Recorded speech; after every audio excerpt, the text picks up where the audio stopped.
নমস্কার বন্ধুরা, welcome to my YouTube channel. আমি doctor Binoy Dutta, consultant homoeopath and director of cosmic homoeo care. আমাদের homoeopathy ক্লিনিকে যে রোগগুলো নিয়ে পেশেন্ট আমাদের কাছে খুব কমনলি আসে তার মধ্যে কিন্তু কিডনি স্টোন একটা খুব কমন সমস্যা। তাই আজকের এই ভিডিওটাতে কিডনি স্টোন নিয়ে আমি ডিটেলসে আলোচনা করব এবং এই কিডনি স্টোনের ক্ষেত্রে কোন কোন হোমিওপ্যাথিক ওষুধ আমরা কমনলি ইউজ করে থাকি সেটা নিয়ে একটা সংক্ষিপ্ত আলোচনা আমি ভিডিও শেষে করব।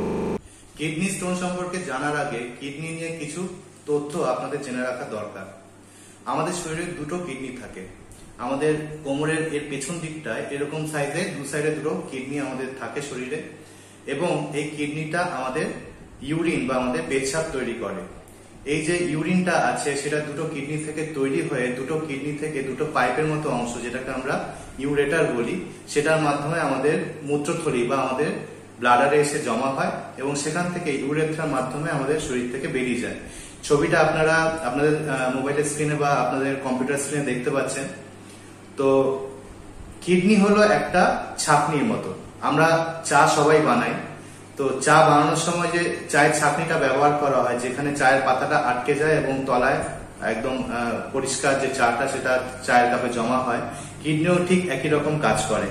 আমাদের শরীরে যে রক্ত আছে তাতে যে দূষিত পদার্থগুলো তৈরি হয়, সেই দূষিত রক্তটাই কিডনির মধ্যে দিয়ে প্রবাহিত হয় এবং এই দূষিত রক্ত থেকে যে দূষিত পদার্থগুলো আছে কিডনি সেগুলোকে শোষণ করে ইউরিনের মাধ্যমে সেগুলো আমাদের শরীর থেকে বাইরে বের করে দেয়।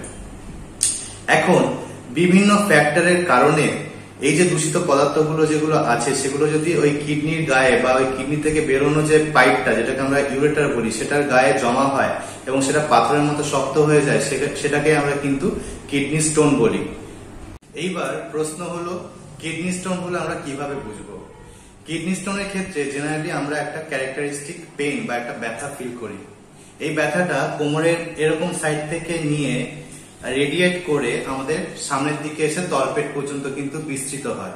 এটা যে কোনো একটা সাইডে হতে পারে বা দুটো সাইডে একসঙ্গে হতে পারে এবং এই ব্যথাটা জেনারেলি 20 মিনিট থেকে 1 ঘন্টা পর্যন্ত স্টে করে, তারপরে আবার কমে যায়, আবার কিছুক্ষণ পরে আবার কিন্তু এই ব্যথাটা হতে থাকে। এছাড়া কারো কারোর ক্ষেত্রে কিন্তু পেচ্ছাপে ব্লাড থাকতে পারে বা রক্ত থাকতে পারে, আর কারো কারোর ক্ষেত্রে একটু নসিয়া বা একটু বমি বমি ভাব কিন্তু থাকতে পারে। কি কি কারণে কিডনিতে পাথর হয় এবং কোন কোন খাবার খেলে এই পাথরটাকে আমরা আটকাতে পারি বা এর যাতে বাড়াবাড়ি না হয় বা এর যাতে রেকারেন্স না হয় সেটা আমরা ব্যবস্থা করতে পারি, তা নিয়ে একটা সেপারেট ভিডিওতে আমরা পরে আলোচনা করে নেব। এবার আমরা চলে যাই যে এই কিডনি স্টোন যদি কোনো পেশেন্ট নিয়ে আসে আমরা কোন কোন হোমিওপ্যাথিক ওষুধ প্রেসক্রাইব করতে পারি।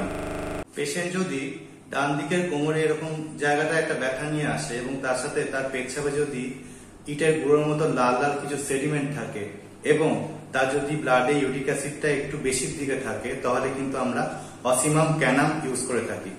ঠিক একই সিমটম নিয়ে যদি পেশেন্ট আসে কিন্তু ডান দিকের জায়গায় ব্যথাটা যদি বাঁ দিকে হয় এবং তার সাথে পেশেন্ট বসলে এবং শুলে যদি ব্যথাটা বৃদ্ধি পায় বা প্রেসারে যদি ব্যথাটা বৃদ্ধি পায়, আমরা জেনারেলি বারবেরিস ভালগারিস ইউজ করে থাকি। পেশেন্ট যদি বলে তার বারবার পেচ্ছাপ পাচ্ছে এবং পেচ্ছাপ করতে গেলে সে অসম্ভব একটা ব্যথা ফিল করছে এবং এই ব্যথাটা তার থাইয়ের ভেতর দিকটা অর্থাৎ তার কুচকির দিকে রেডিয়েট করছে, সেক্ষেত্রে কিন্তু আমরা পেরায়রা ব্রেভা ওষুধটা প্রেসক্রাইব করতে পারি। এক্ষেত্রে কিন্তু তার পেচ্ছাপের মধ্যে কালচে রঙের ব্লাডও কিন্তু থাকতে পারে। টেরিবিন ওষুধটাকে কিডনি স্টোনের ক্ষেত্রে কিন্তু খুব ইম্পর্টেন্ট একটা ওষুধ বলা হয়। এটা জেনারেলি কিডনি স্টোন যদি থাকে সেটাকে গড়িয়ে দিতে সাহায্য করে এবং ভবিষ্যতে যাতে কিডনি স্টোন না হয় সেটাও কিন্তু কিডনি স্টোন হওয়াটাই কিন্তু এই টেরিবিন ওষুধটা প্রিভেন্ট করে। তো জেনারেলি যদি কারোর ভায়োলেট কালারের ইউরিন হয় বা পেচ্ছাপ হয় এবং তার সঙ্গে যদি একটা বার্নিং বা জ্বালা করা একটা যদি ব্যথা থাকে এবং তার সাথে যদি তার পেচ্ছাপে অ্যালবুমিন পাওয়া যায় পরীক্ষা করলে, সেক্ষেত্রে কিন্তু আমরা টেরিবিন ওষুধটা ইউজ করতে পারি। হাইড্রেনজিয়া ওষুধটাকে বলা হয় স্টোন ব্রেকার মেডিসিন। জেনারেলি এটা বিগ সাইজ বা বড় সাইজের যে স্টোন গুলো কিডনি স্টোন গুলো হয় সেক্ষেত্রে কিন্তু সেটাকে ডিজলভ করতে আমরা জেনারেলি এই ওষুধটা ইউজ করে থাকি। এবং এর ইন্ডিকেশন যদি আমরা দেখি, জেনারেলি এটা বাঁদিকে কোমরের এই সাইডটা একটা অসম্ভব ব্যথা থাকবে এবং তার সাথে সাথে পেশেন্টের যে পেচ্ছাপ আছে তাতে সাদা গুঁড়ো গুঁড়ো কিছু পদার্থ কিন্তু লক্ষণীয় হবে। এক্ষেত্রে হাইড্রেনজিয়া ওষুধটা কিন্তু খুব ভালো কাজ করে। আশা করি আপনাদের এই ভিডিওটা ভালো লেগেছে। যদি এই ভিডিওটা ভালো লেগে থাকে তাহলে অবশ্যই একটা লাইক দিন এবং এই ভিডিওটা বন্ধুদের মধ্যে শেয়ার করুন এবং অবশ্যই আমার এই চ্যানেলটাকে সাবস্ক্রাইব করবেন। নমস্কার।